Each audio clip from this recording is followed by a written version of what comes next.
Que todos sejam bem-vindos a mais uma aula de Mistérios do Conhecimento. Hoje, como eu prometi para vocês, nós vamos falar um pouco a respeito dos reinos de glória.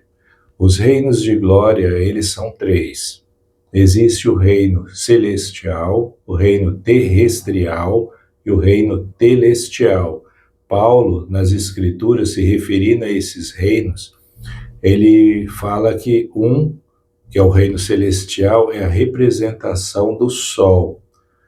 Ao outro, o reino terrestrial, a representação dele é a Lua. E o terceiro, que é o reino telestial, é o reino que representa as estrelas. Então, hoje, nós vamos nos concentrar especificamente no primeiro reino, que é o reino celestial.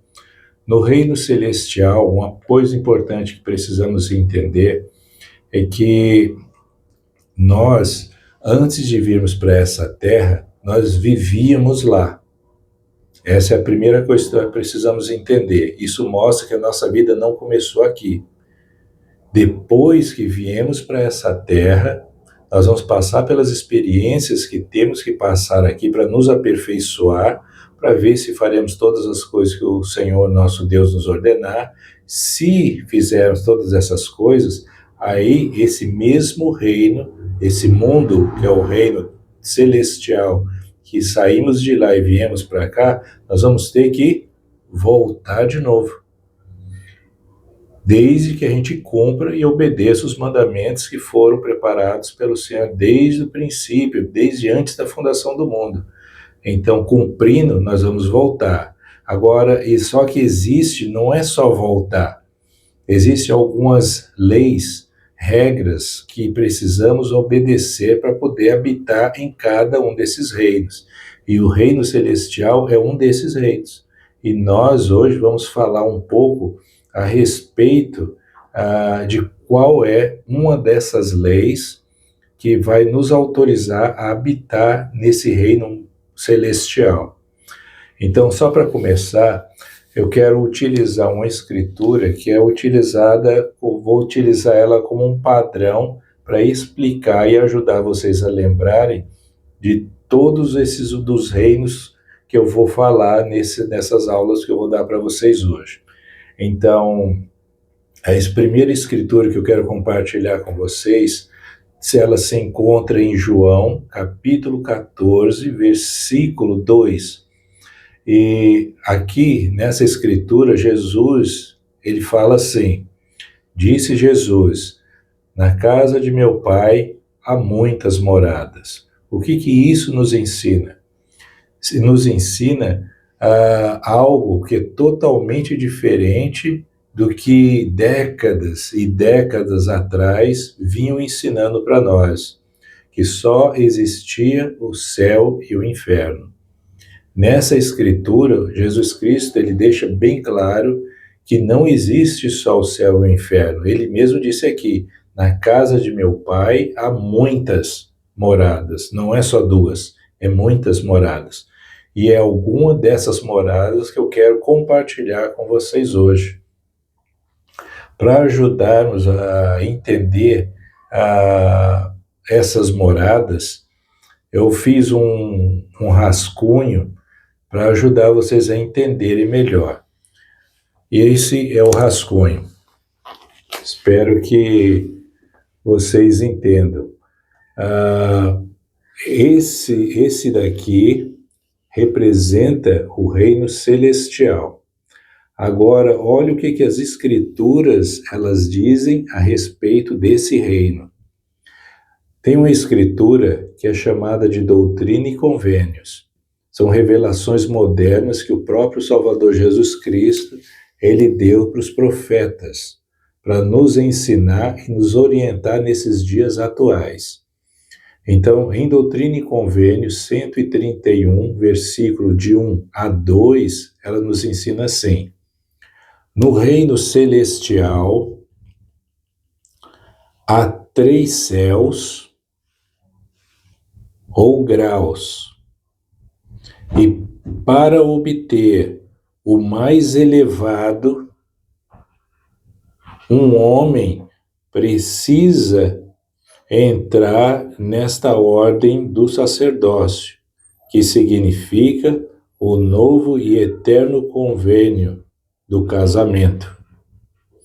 Então, olha o que isso significa. Então, vamos entender isso daqui agora.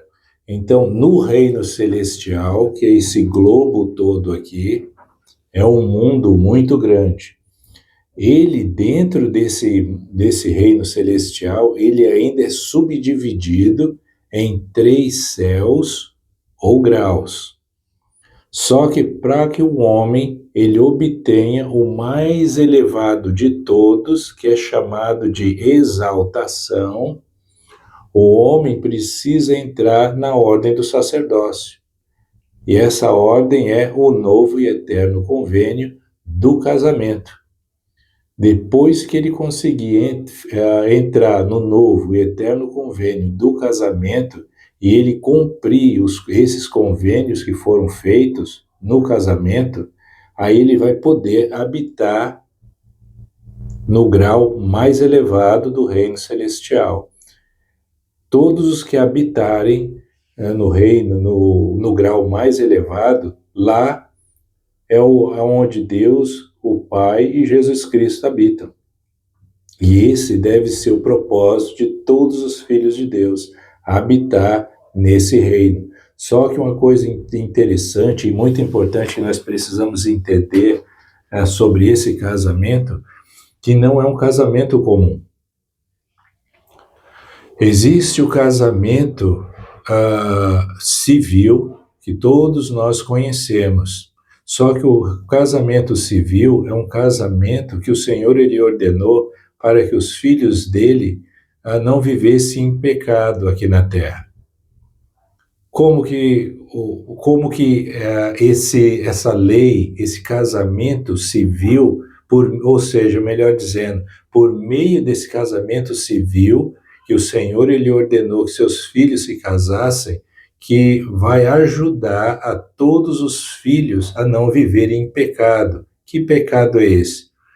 Uma pessoa que não se casa de acordo com as leis de Deus, que é o casamento civil aqui na terra, ela vai viver em pecado. Por que ela vai viver em pecado? Porque existe uma lei. E essa lei é chamada de lei da castidade. E o que é a lei da castidade? É a pureza, a pureza sexual, tanto do homem quanto da mulher. Quando eles se casam, eles podem ter relações sexuais porque eles estão obedecendo essa lei. Agora, quando eles não estão obedecendo essa lei e têm relações sexuais, eles estão quebrando a lei da castidade, que é a pureza moral que o Senhor ele deu. Aí eles vão estar cometendo pecados. Aí só que o importante de nós entendermos é que o casamento civil é uma lei menor.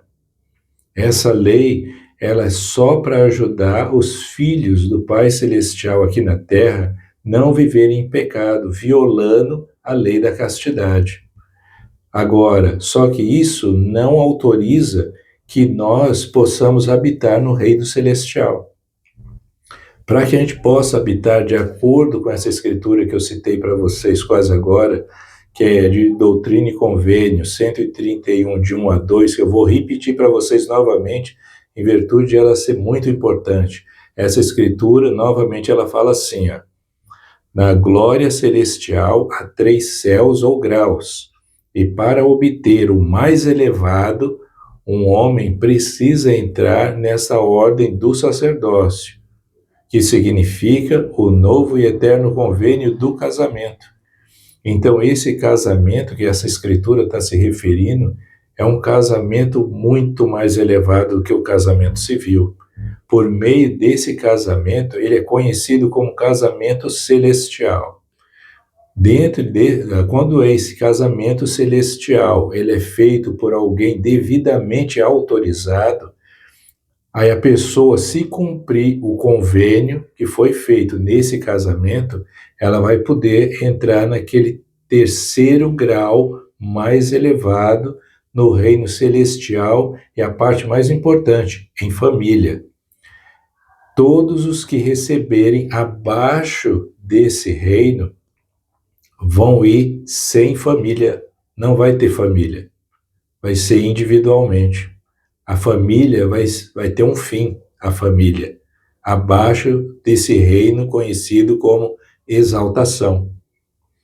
Então, o nosso desafio é que a gente procure, nessa vida, enquanto estivermos vivos, perguntar a Deus aonde está um homem na terra que tenha o poder e a autoridade de unir marido e mulher, tanto para essa vida quanto para toda a eternidade. Isso é importante para vocês?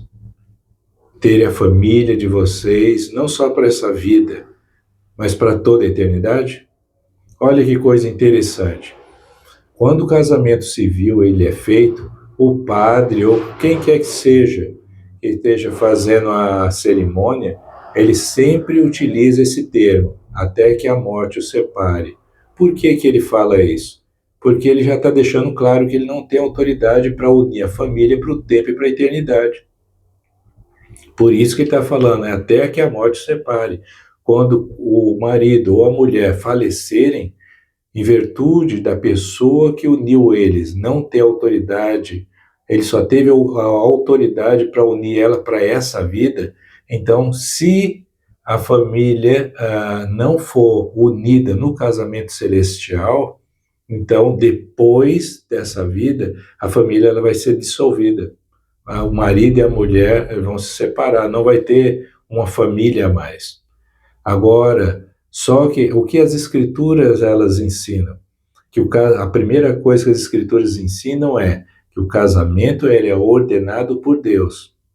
E se Deus ele quer que as famílias elas sejam eternas, então ele providenciou um meio sagrado, além da compreensão dessa terra, que se nós buscarmos, está no alcance de todos os filhos dele, só basta pedir para o Pai, o nosso Pai Celestial, e ele vai nos abençoar com essa bênção sagrada, nos dando o conhecimento necessário para que as nossas famílias sejam juntas para sempre.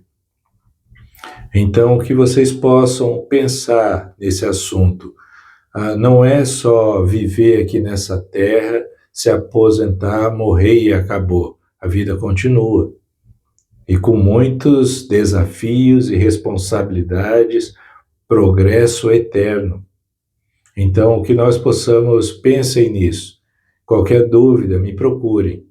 Então, lembrem bem, existem essas divisões, não existe apenas céu e inferno, mas o Senhor, ele providenciou meios para que todos nós pudéssemos obter a nossa salvação e habitar na sua presença, desde que obedeça os convênios e as ordenanças que ele nos deu. Muito obrigado e até a próxima aula.